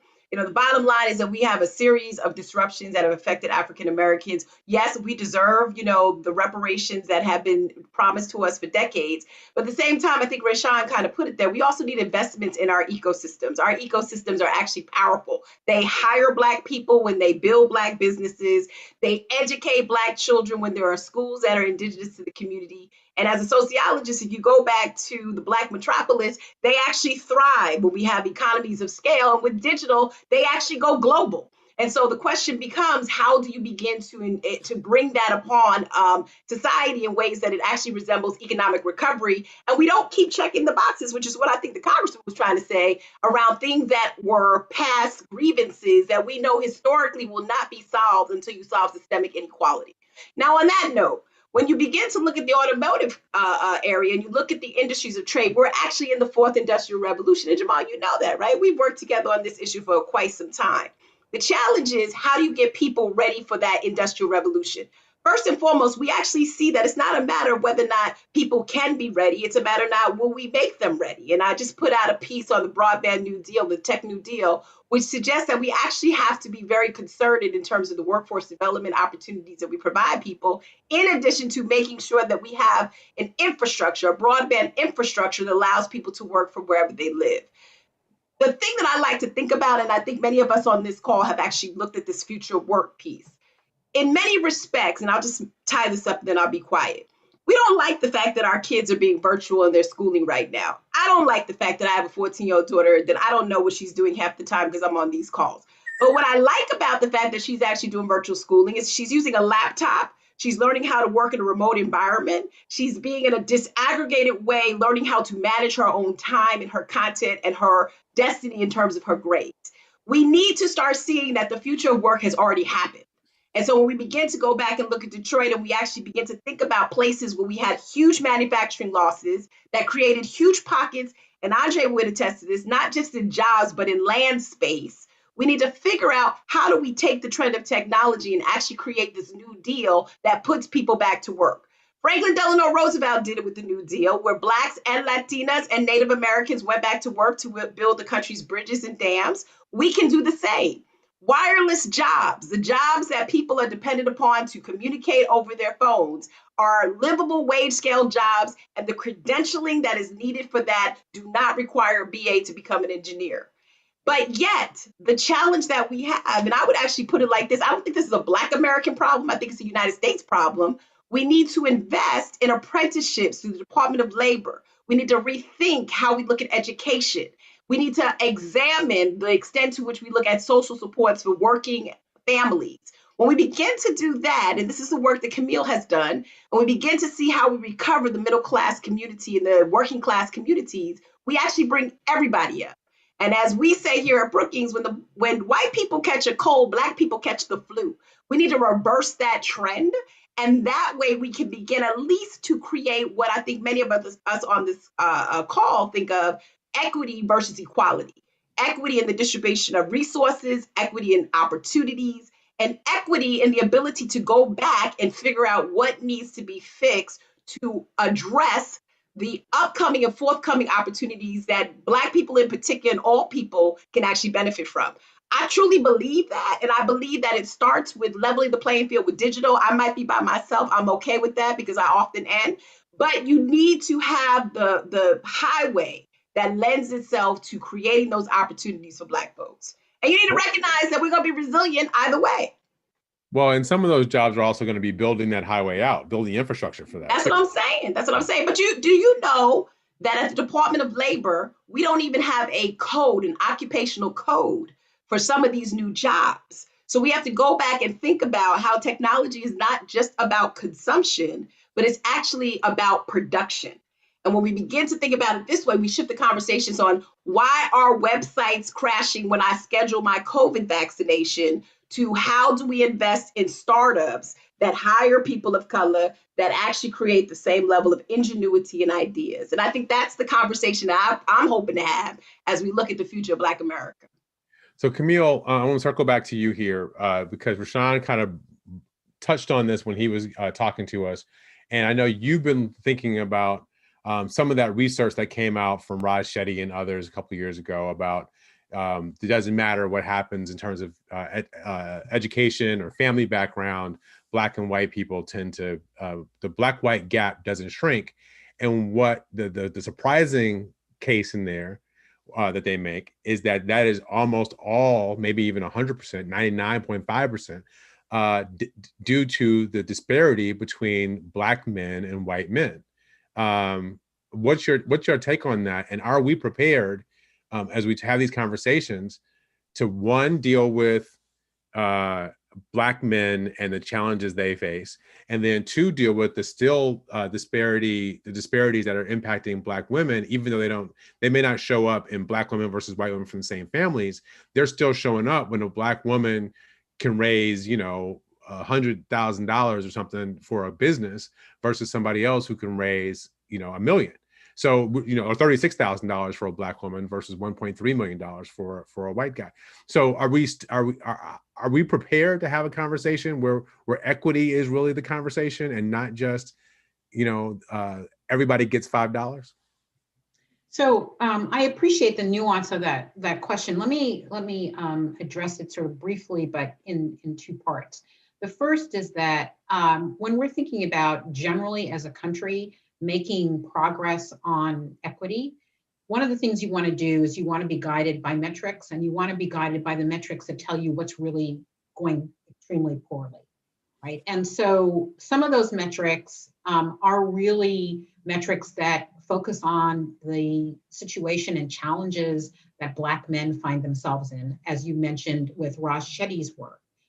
So Black men tend to, statistically speaking, be sort of the ones who are least likely to be employed, most likely, obviously, to be targeted by police, most likely to be incarcerated, most likely to Black boys are most likely to be, suspended from school, et cetera. So you take those statistics, and I would say of those, I would say the Black male labor participation rate, and you make that the statistic that helps you understand whether or not you are making any progress. Because underneath that statistic are all sorts of systemic biases that will need to be addressed, right? So Black men, in terms of labor participation, are in a much worse place than anybody else save Native American men. And the reason for that is that there's just a lot of endemic racism, which is really targeted towards Black men. Black women have a different set of issues, right? They're also facing, Black women, we also face racism, but it shows up very differently. And we also have to deal, obviously, with gender inequities, et cetera. So there are different sets of issues and different sets of problems. But one of the interesting things about Black women and the economic challenges that they face is that they often are the only earner because of what's happening to Black men, right? So because we aren't dealing with what's happening to Black men, Black women then are the only earner. And then, of course, the fact that they earn 56 cents to the dollar for white men, and that they have a whole host of other kind of discriminatory issues to deal with, really becomes important to deal with that and to engage with those issues. So my point is, different sets of issues, but they all come from systemic racism, and we do have to hold ourselves accountable. And one way to do that is really to focus on this metric of, very low labor participation for Black men. And for Black women, I would say the metric I would focus on, because it tells you about how much Black women do not belong to this society, is maternal health and maternal mortality. These are the canaries in the coal mine. Focus on those and try to get those statistics where they should be, and you will uncover a whole host of opportunities to do other things in other systems. 2 to 3 times, I think the number I had was 2 to 3 times more likely Black women more likely to die from pregnancy related causes than white women. Rashawn and Andre, I hate to keep grouping you guys together here, but I do want to do it because this piece. That's okay, because I can be grouped with Rashawn any day of the week. I grew up in a little bit of an odd situation. My dad was a single parent for me and three of my brothers when I was in high school. Lived with my mother till I was younger, till I was in high school, and then we all lived with my dad. And because we were acting up, we needed to be with our dad. But for so many, and in our neighborhood, it was a low-income neighborhood, there weren't that many Black dads around. One of the things that I think we're talking about, as Camille says, what happens in the labor force is when you start to look at some of the research I've seen, it says there are all kinds of reasons why people don't participate in their families. But one of the things that seemed to be a driver is Black men feeling like they didn't have the ability to economically contribute to their families, which then caused a whole other cascade of problems. And then you see them exit the situation versus staying. And that has then a secondary set of problems. So we're talking about this. I mean, I'd love to get your feedback on that if you think that's fair. And then two, if you, what is it that you say we do about that in the context of the work that you're doing? I'll start with you, Andre. Yeah, one, we got to really interrogate that assumption that when we look at the nuclear family, yes, Black men do not participate at the same rates. But when although wait a minute, before it is also true though, majority of Black men do live with their children. That's right. That's exactly right. May have children in other households that they don't also live with. That's exactly right. But I wanted to bring that up just to raise a larger point on the research community. And this includes a lot of the Raj Chetty work and other researchers that look at the effects of discrimination over time. We know the effects. Everyone generally who follows this work and they remember that New York Times editorial or at New York Times visual of data viz, where you saw Black children falling into poverty. And everybody was just astounded by that spectacle. What I was more astounded by was how white men stayed at the top, regardless of their action. Right. Our research needs to focus there, because oftentimes we're just inundated with what's wrong with Black people. What happens to Black people? And you know, folks who know me know this is coming. That my favorite slogan is, "There's nothing wrong with Black people that ending racism can't solve." Right, and it gets to this point. We're constantly focusing on the effects of racism and not the causes, because if we did, we would understand how housing policy broke up Black families. We would understand how the criminal justice system broke up Black families. If we understood the labor market and its vicious discrimination, we would understand what happens to Black men. And so for me, I always want to put the onus on the source of the problem. And that's not to say that we don't have problems. I'm a Black man. I know we got problems. We got lots of them.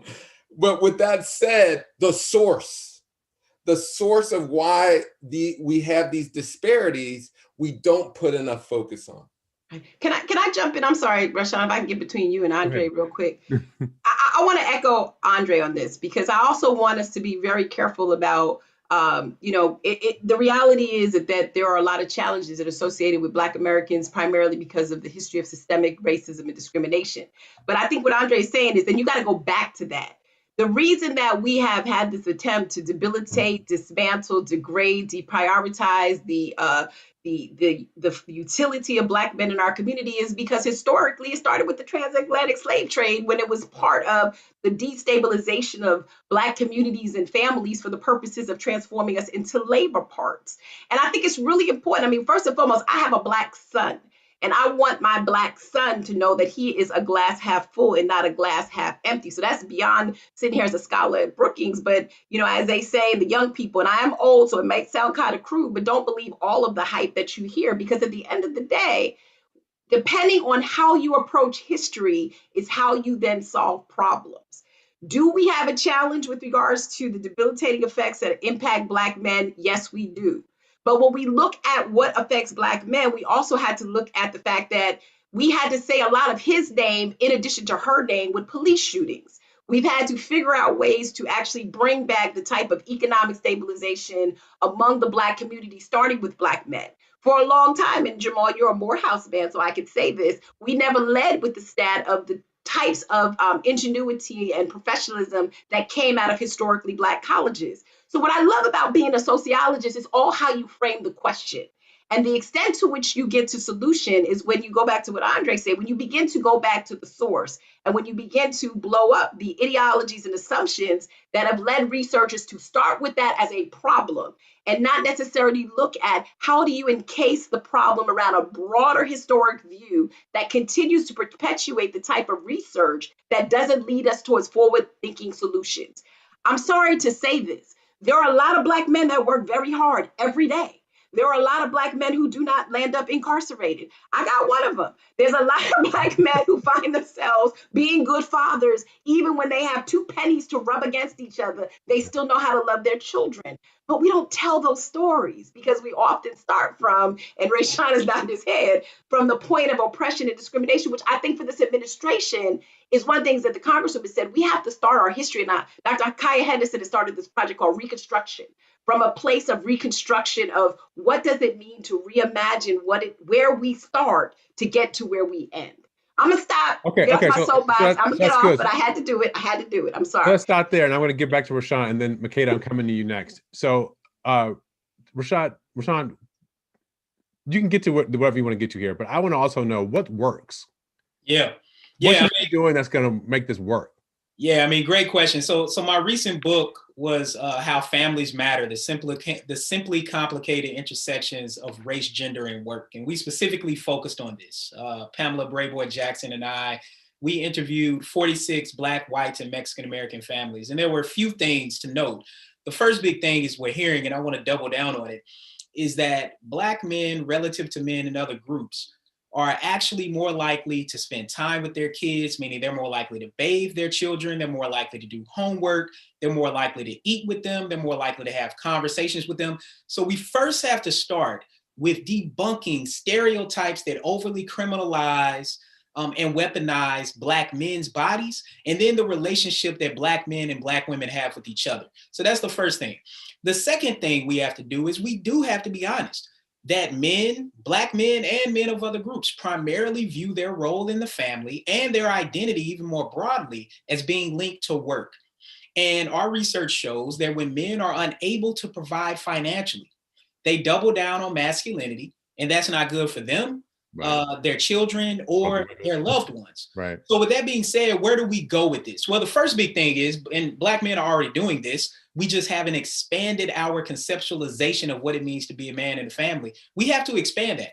We have such a limited view of what it means to be a man and what masculinity is. Men are performing all these acts all the time that we don't consider to be masculine or being what it means to be a man, but they're doing it. And if we would simply expand our conceptualization, men growing up will start to view what it means to be a man, doing dishes in the house, doing other sorts of chores, cooking, doing the housework, doing the caregiving with children. That is all part of being a parent. It's just part of being a human. And we have to be fair that women continue to pull the second shift in ways they shouldn't have to.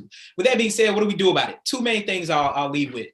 First big thing, I do think continuing to double down on criminal justice reform is important. And we know that Black men are significantly more likely to be incarcerated. At one point in time, when many of us were growing up, 1 out of 3 Black men were either incarcerated, on parole, or have a previous criminal record.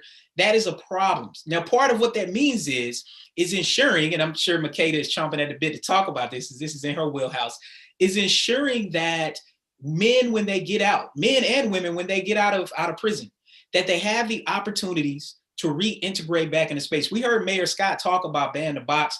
We continue to know that research, sociological research, Diva Pazier talked about this, showing that even when Black men don't have a criminal record, they are actually less likely to get called back for a job than white men that have a criminal record. So even beyond that, we know that race is playing a big role. So we need to ensure that there are vocational and technical programs put in prison that allow people to get the credentials they need. So once they get out, they can be paired up with employers and hit the ground running. Second thing, we have to build on jobs that are vacant. And of course, this is right in Nicole's wheelhouse in terms of tech jobs, but also healthcare jobs. Those are two of the top jobs in America. Black men are the group that is least represented in those two types of occupations. We have to do something to fulfill that gap. And then all of a sudden, Black men can start to get jobs that can create a livable wage so that they can take care of themselves and their family. All right. And Makeda, this is from Selena, who is watching us have this conversation. And it gets back to what Rashawn was just saying. What policy changes should be created or introduced to effectively create jobs for released or exonerated Black men? And that's a really interesting question. Let me get to it, but start somewhere different. Sure. First, I'll start off with the family structure question.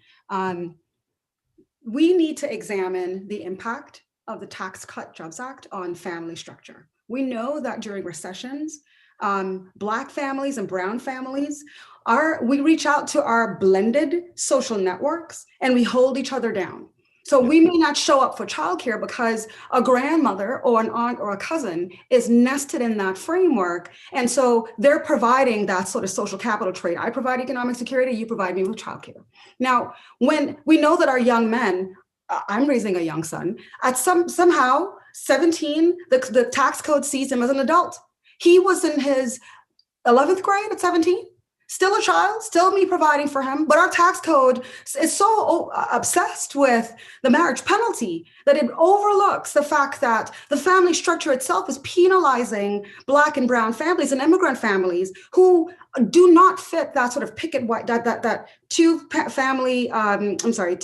parent, two children, and in the home setting, and that's costing us to shift real dollars in real time from other places like that investing in our children's college education to paying more than our tax burden. Let's talk about commissions and studies. We need to evaluate that. Then I'll go to, what should we be doing? What works is work, right? In the we've been really focused, of course, for good measure on COVID.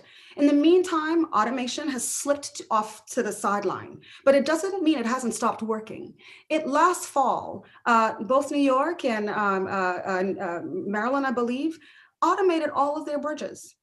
As an economist, when I drive that space, it makes me think about, well, who lost jobs? 1,100 toll workers who were mostly part-time and low wage lost jobs to automation in the midst of a pandemic. With 10.5 million people out of work, they're at the back of the line for a recovery, right? So what we need to do is look at what tools do we have available? The Workforce Innovation and Opportunity Act, WIOA, that's a pretty powerful part of our toolbox, but we're still thinking about tinkering with it on the edges.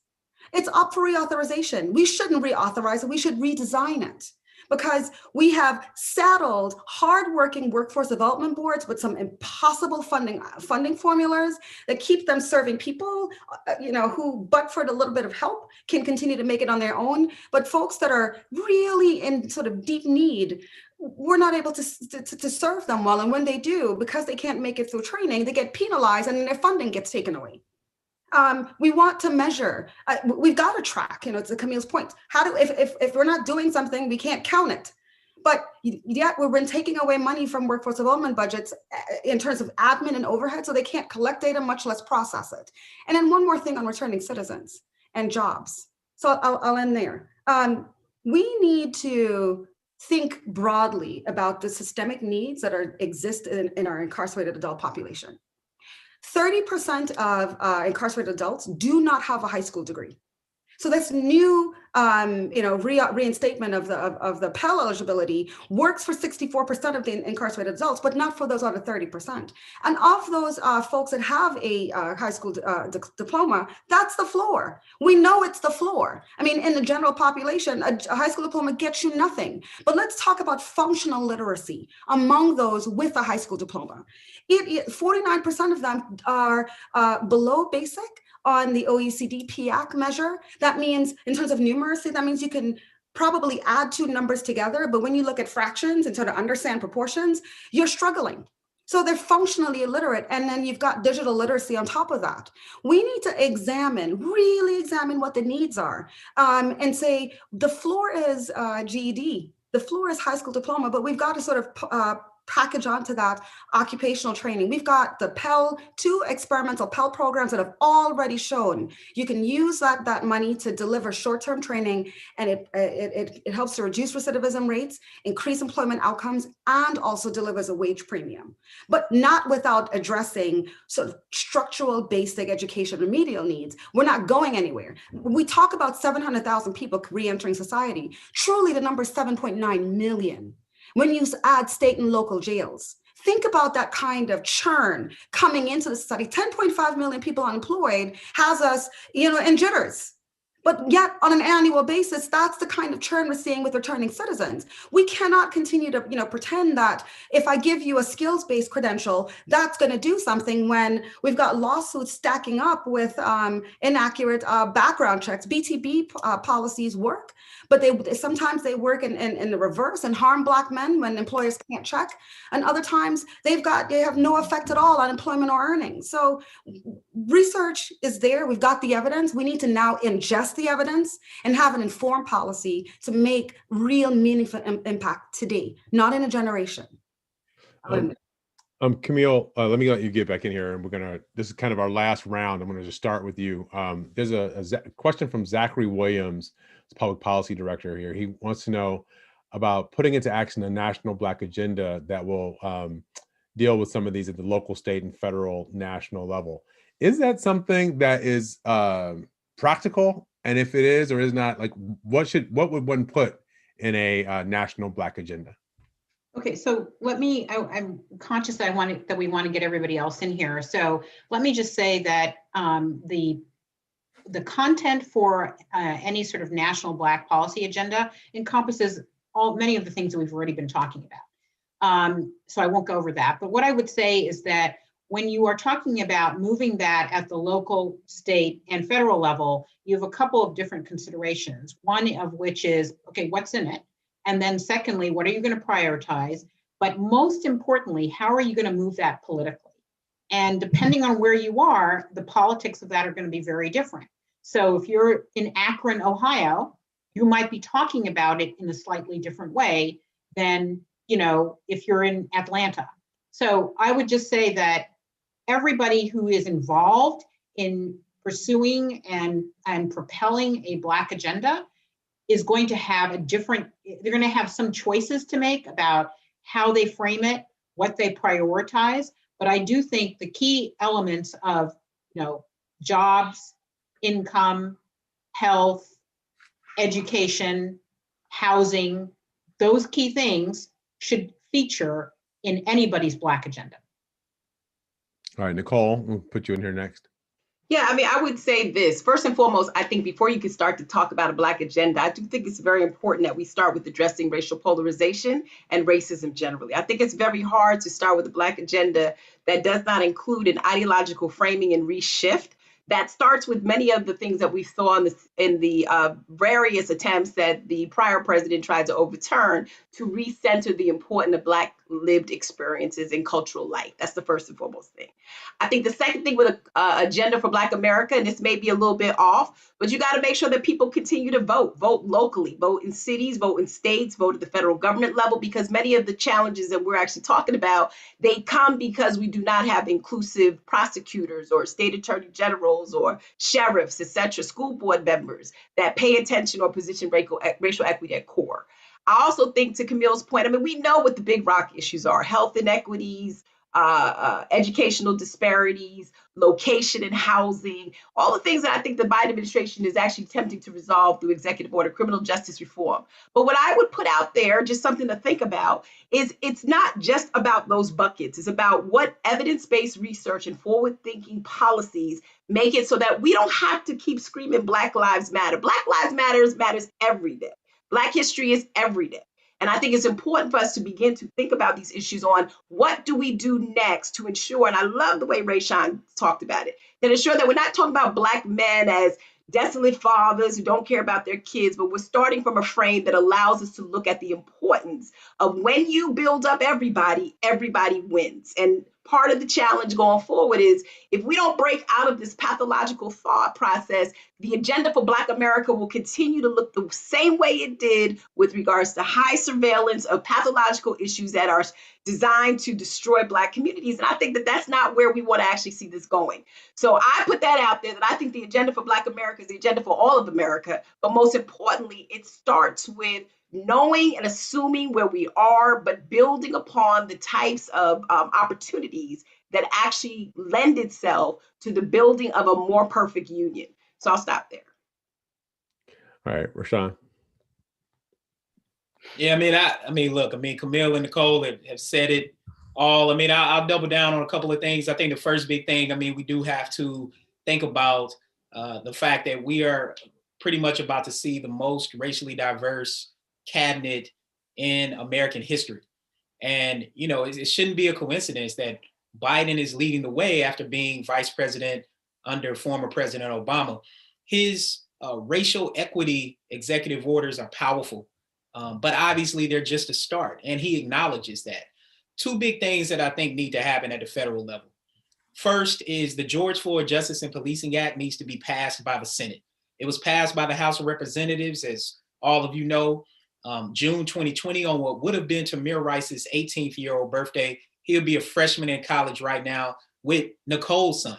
We have to be very realistic about the way these sort of things can impact people's families and then send a ripple, a collective memory through our communities and the type of connections that we make. So that's a must. Second thing is, look, we have seen more people come out in 2020 to vote, not just Democrats, Republicans too. More people voted. Donald Trump got the second most votes in history, right? The point of me saying that is to acknowledge that democracy seems to be working for more people than it has before. With that being said, we can't roll back the clock with voter suppression and gerrymandering. We are already starting to see the way that Georgia is being attacked. People are honing in on that Senate race. People are honing in on the governor's race.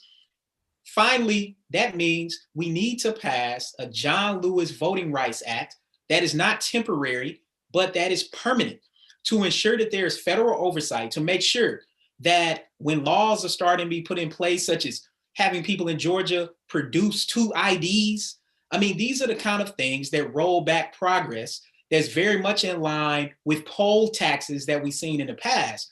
And if we want to move forward toward racial justice and racial equity, helping people equitably get to the polls, and then ensuring that regardless if a person is a journalist, a PhD, a physician, or a person who is a sanitation worker or what have you, does not have to worry about police profiling them and potentially ending their life because they had Black skin.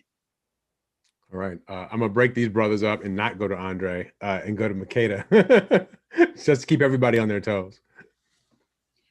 I think the agenda has to center the rules of the game, right? We have been so busy thinking about how to get people and expand into the social safety net and how to expand it, but we don't think about what keeps them there and how to, keep them cushioned until they're able to get on their feet. And I'll just provide an example here. This concept of poverty, for example, is very fluid. In the workforce system, for example, we're talking about earn and learn and apprenticeships, but the minute a TANF recipient starts onto this fantastic training model, getting relevant skill sets, and they earn something, it's not near subsistence, they start to look non-poor in the TANF system and start to approach the benefits cliff. And all of a sudden, you've got to make a rational decision about, should I protect my primary source of income, which at that point is TANF? And so when you make that decision, what it ends up looking like is tropes and then these narratives around public responsibilities. But we lose sight of the fact that we set this system up because back in the 1980s, a lot of these rules are so codified to keep the welfare queen from benefiting just too much. So we need to sort of think about how do we redefine the participation rules in terms of how you show up in the social safety net and how you persist until you are at the point of economic subsistence so that you can provide for your family members. We are pushing for the federal minimum wage, and I get that, and I am fully supportive of it. But what we give with one hand, because of these other structural issues and these participation rules, we take away with another. right? So when you $15 an hour and small businesses rationally react by cutting hours and sort of keeping people further away from health benefits and others, then they're earning money. In the district, $15 an hour, you still need another $15 an hour to make it to minimum, a living wage with a kid in your household. And still, that's going to put your TANF benefits, at risk. You're back again at the benefits cliff. So somehow we've got to figure out how to sort of stop this vicious cycle of poverty, get people off of it, and pretend that we're really about making a difference and making progress. So I'll say that and end it there. Say it. Say it again. All right, Andre, you want to close us out here? Yeah, first of all, I want to thank you, Jamal, for this wonderful panel, and thank my colleagues for their rigorous responses.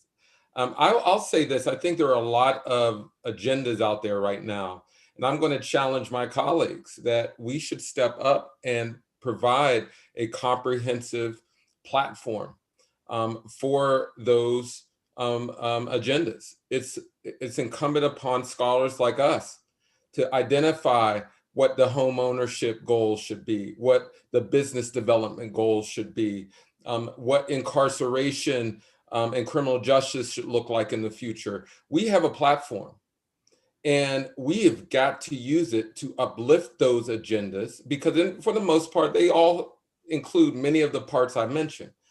But remember how Tavis Smiley with his, his Contract for America or State of, no. Yeah, I can't remember. The Contract in America were the other guys. That was Newt Gingrich, but yeah, you know what I mean. I mean, no, you didn't. Tavis, right.